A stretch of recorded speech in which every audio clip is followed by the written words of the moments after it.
In this video I want to show you how simple it is to crochet a patchwork blanket out of multiple granny squares. We need any number of granny squares. The more you have, the bigger the patchwork blanket. You can find instructions for this square on my channel as well as on my website. We also need wool for the sewing. I used the same color I used for the granny. Also another roll in a color of your choice, including a corresponding crochet hook, sewing needle and scissors.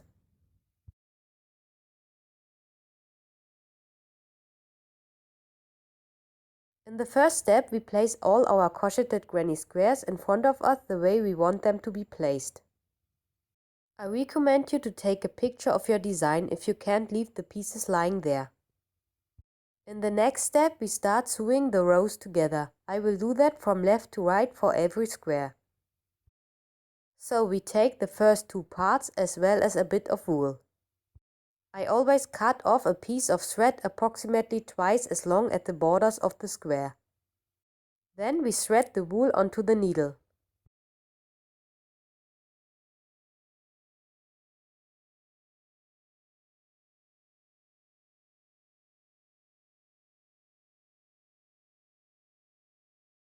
Now we put the back of the squares on top of each other.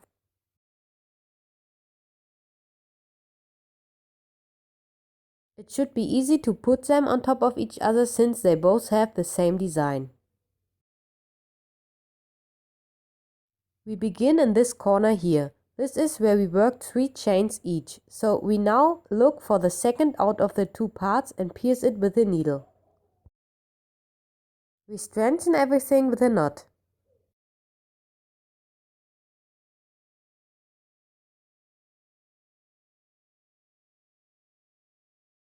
When sewing both parts together, please take care to only use the stitches in the back of this row. I pierce both of the stitches from front to back with a needle and carefully pull it tight afterwards. Same thing for the next 2 stitches. I pierce both stitches from front to back. In the meantime, keep an eye on the double crochet. They should be lying one above the other and not move.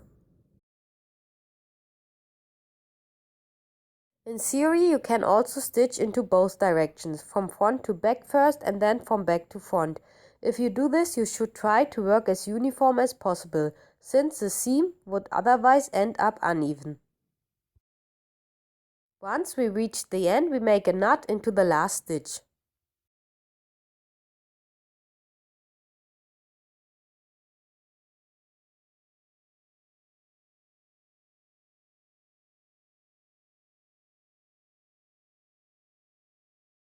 Hide the end of the thread as good as possible under the stitches.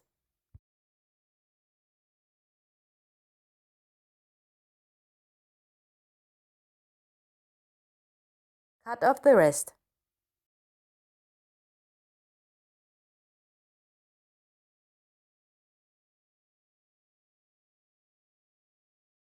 The first 2 squares are therewith successfully connected. Depending on the order you choose to work with, you now take the next part and place it on the chain again, using the back of the squares so that the front points outwards.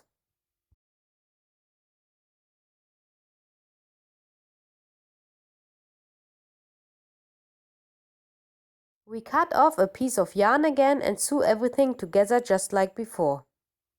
Afterwards, we take the next part of the row and continue the same way. We will also sew all the upcoming rows in the same manner.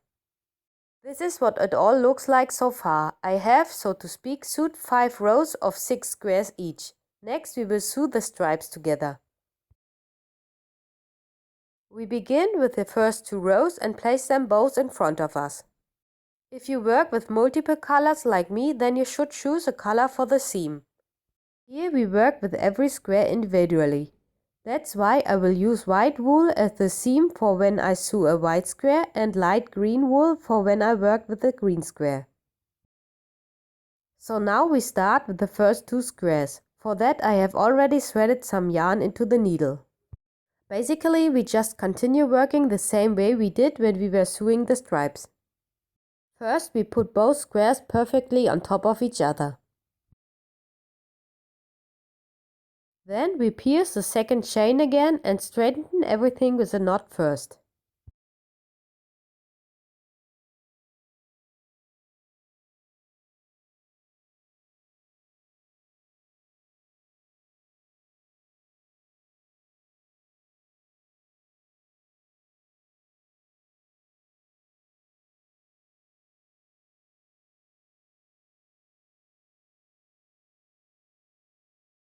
Here we also work with the stitches in the back of the row.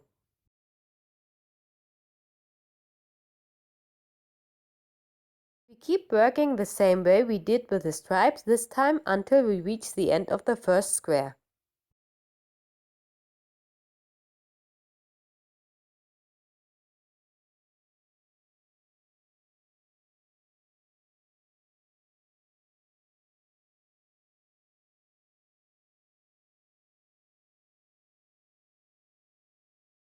We have reached the end. We sew the last stitch and make a knot into it at the end.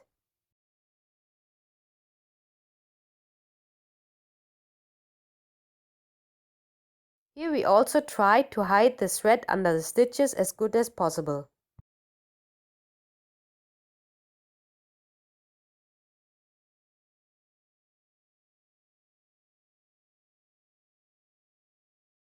Cut off the rest.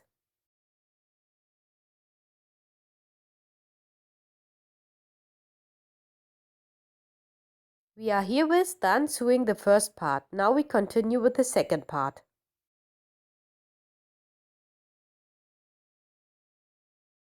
I changed the color and thread the green yarn into the needle.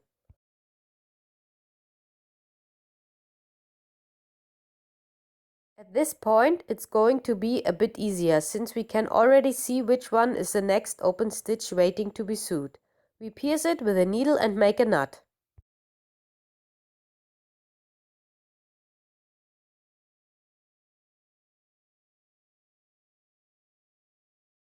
Now we just continue working the same way.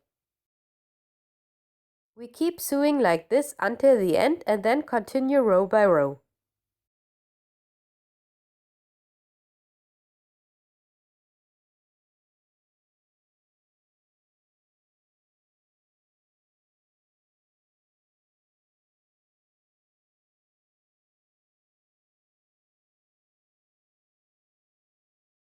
All rows and therefore all parts are sewed together. What's still missing for a nice blanket are the borders. You will need approximately 1 more roll. For that we take a thread of our choice and insert it again, preferably over a block of 3 double crochet and not at a corner.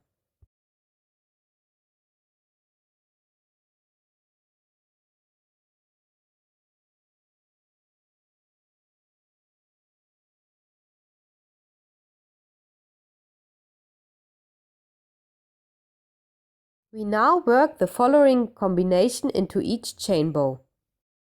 We start with a single crochet.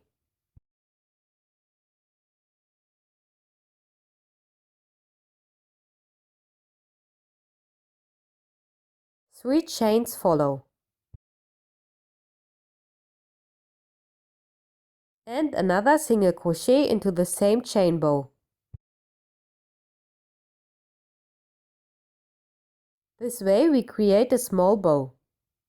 We wander to the next chain bow and start with a single crochet again. Chain 3 and 1 more single crochet into the same bow. We keep doing this for every chain bow. We work a single crochet, 3 chains and another single crochet into each gap.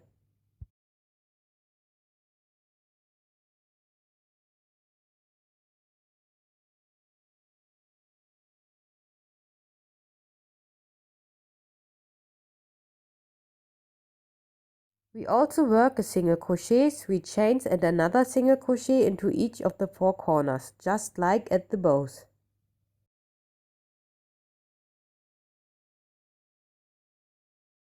Just continue as usual now, once around the entire blanket until we reach the beginning again.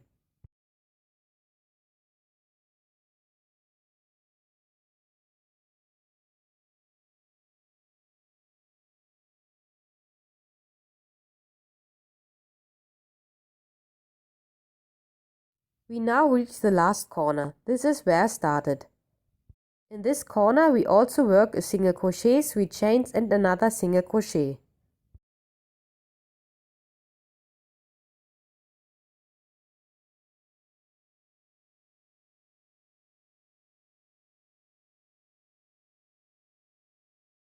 We immediately work the next single crochet into the first chain bow without ending the round with a slip stitch.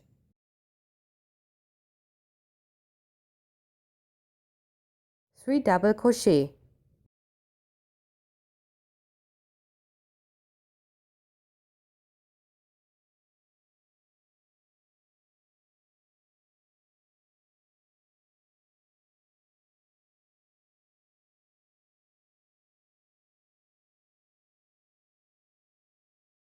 And now another single crochet into this bow.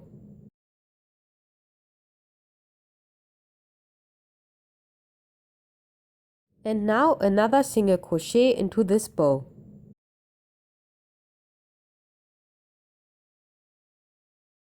Three double crochet follow.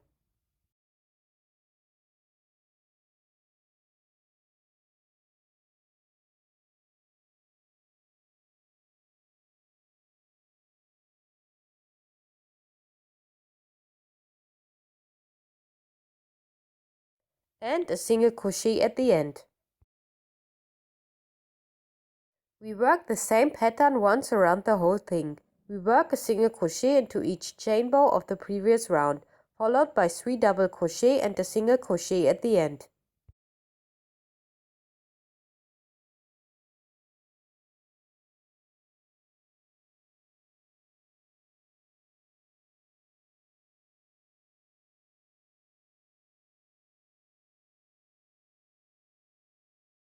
I reached the last bow and worked just one more combination.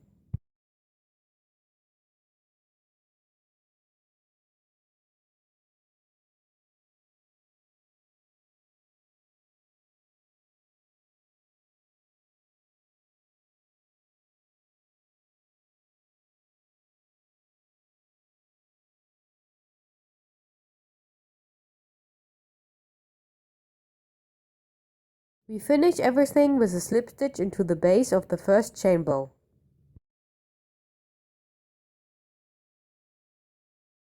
Now we can pull out the thread and cut it.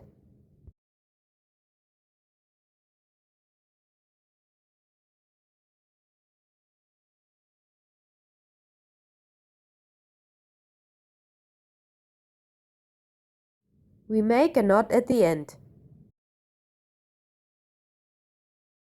Afterwards, we hide the thread under the stitches and cut off the rest as usual.